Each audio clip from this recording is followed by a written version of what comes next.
महाराष्ट्र में जब उद्धव ठाकरे ने इस्तीफा दिया, इसको लेकर हर तरफ चर्चा ये थी कि सीएम पद कौन संभालेगा, क्योंकि एकनाथ शिंदे ने साफ कर दिया था कि उनको कोई भी पद की लालसा नहीं, उनको सिर्फ शिकायत थी तो सिर्फ और सिर्फ गठबंधन से। लेकिन जब पद की बात आई और मुख्यमंत्री पद दिया गया एकनाथ शिंदे को, तो उन्होंने स्वीकार कर लिया। 39 विधायकों के समर्थन से ही शिंदे की सरकार बनती नजर आई, जिसमें फडणवीस बने डिप्टी सीएम। यहाँ तक मामला साफ था।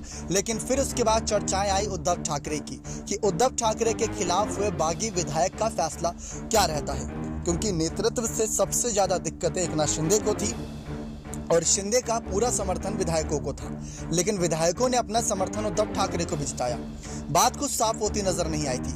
उद्धव ठाकरे ने लगातार ये बात कही थी कि उनके साथ कई सारे विधायक, 10 से 15 विधायक फोन कॉल पर समर्थन में अभी भी जुटे हुए हैं और कभी भी वो वापस आ सकते हैं। उन्होंने ये तक दावा कर दिया था कि उनको जबरदस्ती ले जाया गया था गुवाहाटी, गोवा, जहां पर वो जाना नहीं चाहते थे। लेकिन फिर इसके बाद कड़वी हकीकत सामने आई और एक एक करके यहाँ पर तमाम बातों को लेकर कहा गया कि किस तरीके से एकनाथ शिंदे अपने साथ तो गए, लेकिन अपने साथ विधायक ले गए और उद्धव ठाकरे के खिलाफ भड़का भी दिया था। एक पत्र भी जारी करा था जिसमें नेतृत्व को लेकर और एनसीपी के साथ गठबंधन को लेकर सवाल खड़े किए थे। फिर उसके बाद यहाँ पर तमाम चर्चाएं हुई और तमाम चर्चाओं के बीच जोर इस बात का पकड़ा गया कि शिंदे गुट किस तरीके से उद्धव के समर्थन में भी नजर आ रहा है, क्योंकि 1 महीने से ज्यादा वक्त बीत चुका था और शिंदे गुट के एक भी विधायक ने उद्धव के खिलाफ कोई भी बयानबाजी नहीं करी थी।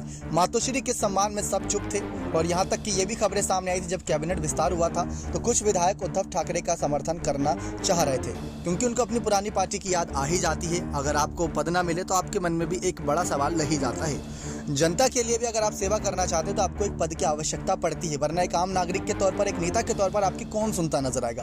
अगर आप किसी पद पर आदेश दोगे बाकायदा अपने साइन के साथ तो इसको स्वीकारा जाता है। तो वही चीज यहाँ पर कैबिनेट विस्तार में भी हुई थी। लेकिन उद्धव के समर्थन में फिर भी शिंदे गुट था। लेकिन अंत में जब विधानसभा का मानसून सत्र का आखिरी दिन था, वहां पर शिंदे गुट ने हार मानी और मातोश्री के खिलाफ कुछ बातें कही थी। आदित्य ठाकरे को घोड़े पर उल्टा बैठा दिया था, तो वहीं मातोश्री के सम्मान में ये बातें कही थी कि जिस तरीके से मातोश्री में जो कुछ बातें होती थी तब उन तक नहीं पहुंचती थी। लेकिन आज कोई भी बात होती है तो शिंदे गुट ही याद आता है कि अगर आप वापस आना चाहो मातोश्री में तो आ सकते हो, आपके लिए हमेशा द्वार खुले हुए हैं। ये बात शिंदे गुट ने साफ कर दी थी। तो बागी विधायक की बात करें तो बागी विधायक 39 थे और 10 से 12 निर्दलीय विधायक भी थे, क्योंकि 164 का जो आंकड़ा बना था, अगर 106 और 39 को प्लस कर दे तो ये सिर्फ 145 का आंकड़ा होता है, जो कि बहुमत के लिए चाहिए होता है। बाकी 10 से 12 विधायकों ने भी निर्दलीय तौर पर समर्थन जताया था, जिससे सरकार यहाँ पर बनती नजर आई थी फ्लोर टेस्ट वाले दिन शिंदे और फडणवीस की। तो ये पूरा मामला था। लेकिन शिंदे के विधायकों ने अपना समर्थन फिर भी उद्धव ठाकरे को जताया मौखिक रूप से, और उन्होंने उद्धव ठाकरे के इस्तीफे पर चिंता भी जताई थी। उन्होंने ये कहा था कि वो हमारे नेता थे, हैं और रहेंगे, लेकिन उनका इस्तीफा ज्यादा यहाँ पर हंसी मजाक का विषय नहीं, इस पर कोई भी उपहास नहीं उड़ाया जाए। इस पर सोचने योग्य बातें हैं कि उन्होंने अगर ये कदम उठाया तो क्यों उठाया। सब चाहते थे फ्लोर टेस्ट हो, फ्लोर टेस्ट में उद्धव हार ना माने, लेकिन फ्लोर टेस्ट से पहले उद्धव ठाकरे ने इस्तीफा दे दिया था, जिससे शिंदे को अपनी सरकार बनाने का मौका आसानी से मिल गया था। सरकार बनी, फिर उसके कुछ दिनों बाद फ्लोर टेस्ट हुआ। फ्लोर टेस्ट में सारी तस्वीर साफ हो गई। लेकिन आज भी ये कहा जाता है कि अगर बागी विधायक वापस लौट जाते हैं तो क्या फडणवीस और शिंदे की सरकार गिर जाएगी।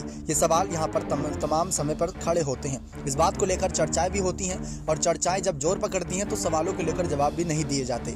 लेकिन ये बात साफ है कि इस समय भारतीय जनता पार्टी अपने आप को मजबूत करती नजर आ रही है और धीरे धीरे ही सही, लेकिन बीएमसी चुनाव के बाद लोकसभा चुनाव, विधानसभा चुनाव पर भी इनकी नजरें बनी हुई हैं शिंदे के ही समर्थन से। लेकिन देखते हैं कि आने वाले समय में क्या फिर से सत्ता परिवर्तन महाराष्ट्र में कोई होता है या नहीं। इस बात को लेकर चर्चाएं अभी भी जोरों पर। लेकिन आपकी क्या राय है? क्या सचमुच उद्धव ठाकरे के साथ शिंदे के मंत्रियों को वापस आ जाना चाहिए? क्या महाविकास आघाड़ी सरकार आपको पसंद है या शिंदे और फडणवीस की सरकार? अपनी राय कमेंट सेक्शन में जरूर रखिएगा। नेक्स्ट 9 न्यूज रूम की रिपोर्ट।